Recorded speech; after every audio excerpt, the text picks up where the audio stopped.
英語聞き流し10分間、名作リスニング、英語テキストと MP3 ダウンロード、その他の物語は、ホームページよりご利用いただけます。88thpp.com 88thpp.com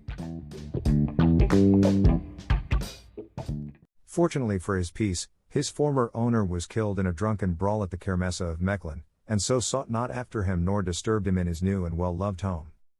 A few years later, old Jihan Das, who had always been a cripple, became so paralyzed with rheumatism that it was impossible for him to go out with the cart any more. Then little Nello, being now grown to his 6th year of age, and knowing the town well from having accompanied his grandfather so many times, took his place beside the cart, and sold the milk and received the coins in exchange, and brought them back to their respective owners with a pretty grace and seriousness which charmed all who beheld him. The little Ardennes was a beautiful child, with dark, grave, tender eyes, and a lovely bloom upon his face, and fair locks that clustered to his throat, and many an artist sketched the group as it went by him, the green cart with the brass flagons of Tenier and Miris and Van Tal, and the great tawny-colored, massive dog, with his belt harness that chimed cheerily as he went, and the small figure that ran beside him which had little white feet and great wooden shoes, and a soft, grave, innocent, happy face like the little fair children of Rubens. Nello and Patriski did the work so well and so joyfully together that Jihan Das himself, when the summer came and he was better again, had no need to stir out, but could sit in the doorway in the sun and see them go forth through the garden wicket, and then doze and dream and pray a little, and then awake again as the clock tolled 3 and watch for their return. And on their return Patriski would shake himself free of his harness with a bay of glee, and Nello would recount with pride the doings of the day, and they would all go in together to their meal of rye bread and milk or soup, and would see the shadows lengthen over the great plain, and see the twilight veil the fair cathedral spire, and then lie down together to sleep peacefully while the old man said a prayer. So the days and the years went on, and the lives of Nello and Patriski were happy, innocent and healthful. In the spring and summer especially were they glad. Flanders is not a lovely land, and around the burg of Rubens it is perhaps least lovely of all. Corn and colza, pasture and plough, succeed each other on the characterless plain in wearying repetition, and save by some gaunt grey tower, with its peal of pathetic bells, or some figure coming athwart the fields, made picturesque by a gleaner's bundle or a woodman's faggot, there is no change, no variety, no beauty anywhere, and he who has dwelt upon the mountains or amidst the forests feels oppressed as by imprisonment with the tedium and the endlessness of that vast and dreary level. But it is green and very fertile, and it has wide horizons that have a certain charm of their own even in their dullness and monotony, and among the rushes by the waterside the flowers grow, and the trees rise tall and fresh where the barges glide with their great hulks black against the sun, and their little green barrels and vari-colored flags gay against the leaves. Anyway, there is greenery and breadth of space enough to be as good as beauty to a child and a dog, and these two asked no better, when their work was done, than to lie buried in the lush grasses on the side of the canal, and watch the cumbrous vessels drifting by and bring the crisp salt smell of the sea among the blossoming scents of the country summer. True, in the winter it was harder, and they had to rise in the darkness and the bitter cold, and they had seldom as much as they could have eaten any day, and a hut was scarce better than a shed when the nights were cold, although it looked so pretty in warm weather, buried in a great kindly clambering vine, that never bore fruit, indeed, but which covered it with luxuriant green tracery all through the months of blossom and harvest. In winter the winds found many holes in the walls of the poor little hut, and the vine was black and leafless, and the bare lands looked very bleak and drear without, and sometimes within the floor was flooded and then frozen. In winter it was hard, and the snow numbed the little white limbs of Nello, and the icicles cut the brave, untiring feet of Patriski. But even then they were never heard to lament, either of them. The child's wooden shoes and the dog's 4 legs would trot manfully together over the frozen fields to the chime of the bells on the harness, and then sometimes, in the streets of Antwerp, some housewife would bring them a bowl of soup and a handful of bread, or some kindly trader would throw some billets of fuel into the little cart as it went homeward, or some woman in their own village would bid them keep a share of the milk they carried for their own food, and they would run over the white lands, through the early darkness, bright and happy, and burst with a shout of joy into their home. So, on the whole, it was well with them, very well, and Patriski, meeting on the highway or in the public streets the many dogs who toiled from daybreak into nightfall, paid only with blows and curses, and loosened from the shafts with a kick to starve and freeze as best they might, Patriski in his heart was very grateful to his fate, and thought it the fairest and the kindliest the world could hold. Though he was often very hungry indeed when he lay down at night, though he had to work in the heats of summer noons and the rasping chills of winter dawns, Though his feet were often tender with wounds from the sharp edges of the jagged pavement, though he had to perform tasks beyond his strength and against his nature, yet he was grateful and content. He did his duty with each day, and the eyes that he loved smiled down on him. It was sufficient for Patriski. There was only one thing which caused Patriski any uneasiness in his life, and it was this. Antwerp, as all the world knows, is full at every turn of old piles of stones, dark and ancient and majestic, standing in crooked courts, jammed against gateways and taverns, rising by the water's edge, with bells ringing above them in the air, and ever and again out of their arched doors a swell of music pealing. There they remain, the grand old sanctuaries of the past, shut in amidst the squalor, the hurry, the crowds, the unloveliness and the commerce of the modern world, and all day long the clouds drift and the birds circle and the winds sigh around them, and beneath the earth at their feet there sleeps, Rubens.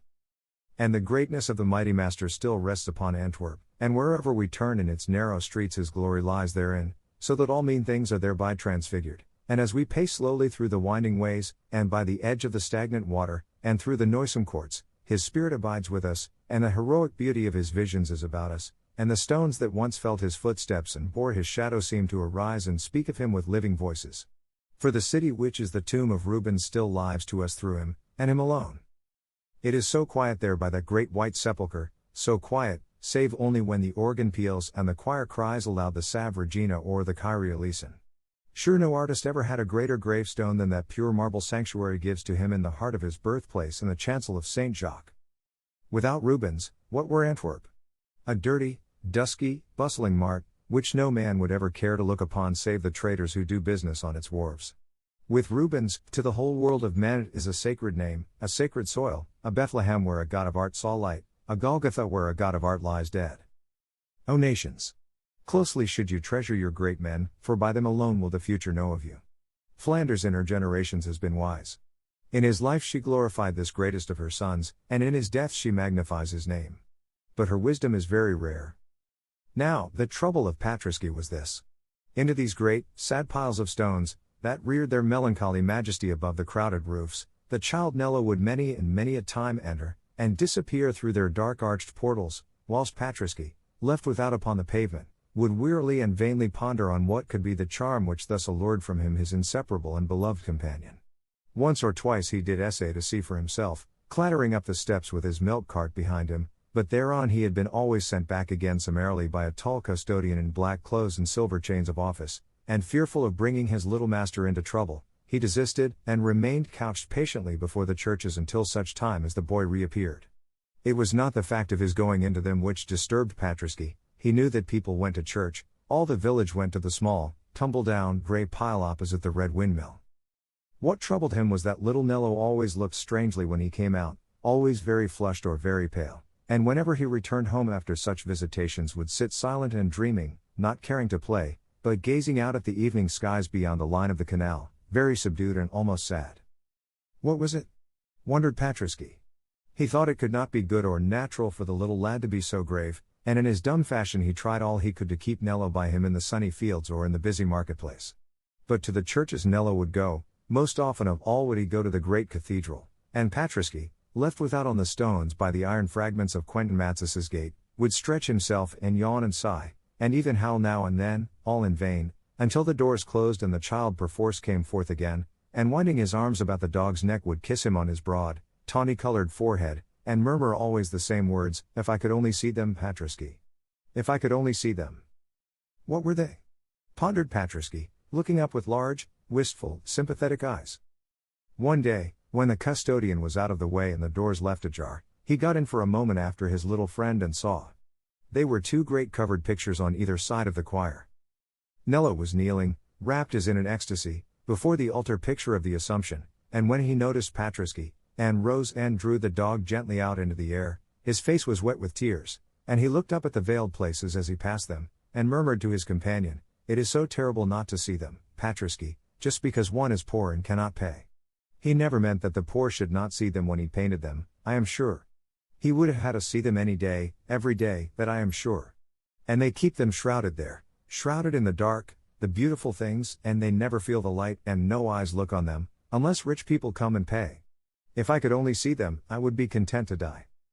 But he could not see them, and Patriski could not help him, For to gain the silver piece that the church exacts as the price for looking on the glories of the elevation of the cross and the descent of the cross was a thing as utterly beyond the powers of either of them as it would have been to scale the heights of the cathedral spire. They had never so much as a sou to spare. If they cleared enough to get a little wood for the stove, a little broth for the pot, it was the utmost they could do. And yet the heart of the child was set in sore and endless longing upon beholding the greatness of the two veiled Rubens. The whole soul of the little Ardennes thrilled and stirred with an absorbing passion for art. Going on his ways through the old city in the early days before the sun or the people had risen, Nello, who looked only a little peasant boy, with a great dog drawing milk to sell from door to door, was in a heaven of dreams whereof Rubens was the god. Nello, cold and hungry, with stockingless feet in wooden shoes, and the winter winds blowing among his curls and lifting his poor thin garments, was in a rapture of meditation, wherein all that he saw was the beautiful fair face of the Mary of the Assumption, with the waves of her golden hair lying upon her shoulders, and the light of an eternal sun shining down upon her brow. Nello, reared in poverty, and buffeted by fortune, and untaught in letters, and unheeded by men, had the compensation or the curse which is called genius. 英語聞き流し10分間、名作リスニング、英語テキストと MP3 ダウンロード、その他の物語は、ホームページよりご利用いただけます。88thpp.com